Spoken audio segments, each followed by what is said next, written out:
Mummy जी, क्या है ये? 20,000 की दवाइयाँ आई हैं आपकी।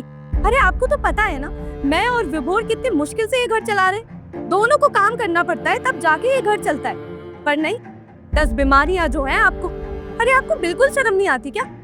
अरे मैं तो आपको ये बोलना चाहती हूँ कि आपकी वजह से हम दोनों को प्राइवेसी नहीं मिलती है इस घर में।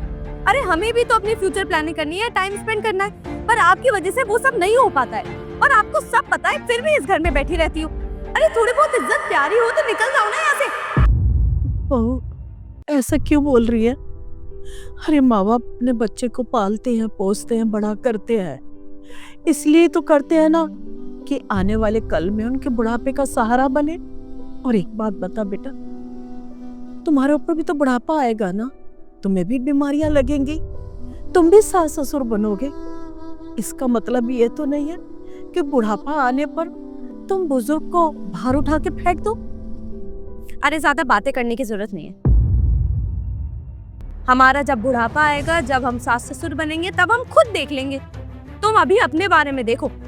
देखो, मैं अभी भी तुम्हारे हाथ जोड़ के तुम्हें बोल रही हूँ कि इस घर से निकल जाओ, क्योंकि तुम्हारी वजह से मैं और मेरे पति टाइम स्पेंड नहीं कर पाते। और थोड़ी बहुत अगर इज्जत हो ना तो प्लीज निकल जाओ यहाँ से। अजिता, क्या हो रहा है यहाँ पर? इस तरह से चिल्ला क्यों रही हो मम्मी पे, और कहाँ जाने को बोल रही हो? अच्छा वो विभोर आप आ गए। मैं इतनी देर से मम्मी से बोल रही हूँ, अपना ध्यान बिल्कुल नहीं रखती। मैंने कह रही हूँ कि चली जाओ, वॉक पे चली जाओ, निकल जाओ, कर लो वॉक।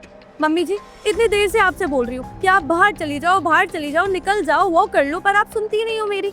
आप समझाओ इन्हें कुछ, सुनती नहीं है। अब दवाइयाँ ना आपको प्रॉपर टाइम से लेनी पड़ेगी, और अगर आप नहीं लोगे तो मैं अपने हाथ से आपको खिलाऊंगी।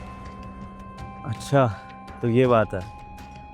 तो ठीक तो कह रही है आपकी बहू मम्मी, इंसान सिर्फ दवाइयों से ठीक नहीं होता, ठीक होने के लिए फिट होना भी ज़रूरी है। जब आप वॉक करेंगी, एक्टिव रहेंगी, तभी तो आपकी रिकवरी अच्छे से होगी ना। तो मानिए अपनी बहू की बात और वॉक करना चाहिए। बस अजिता, एक छोटी सी अपील है कि मम्मी से थोड़ा प्यार से बात करा करो। मम्मी की उम्र नहीं है ना कि तुम उन पे चिल्लाओ। अब देखो, ये तो मैं हूँ, कोई बाहर का बंदा सुने अगर तुम्हें चिल्लाते हो मम्मी पे, तो उसको लगेगा कि तुम उन्हें डांट रहे हो, उनसे बदतमीजी कर रही हो। ठीक है मम्मी, चलो उठो और जल्दी से वॉक पे जाओ।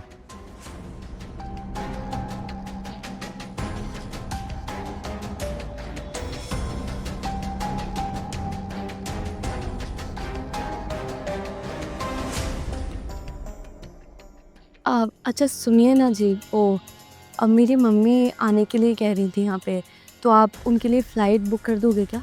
तो फ्लाइट क्यों बुक करनी है? ट्रेन के जनरल डब्बे से आ जाएंगी तुम्हारी मम्मी। अब इतने पैसे नहीं है ना मेरे पास कि मैं फ़्लाइट बुक कर सकूँ उनके लिए, है ना। अरे ये आप कैसी बातें कर रहे हैं?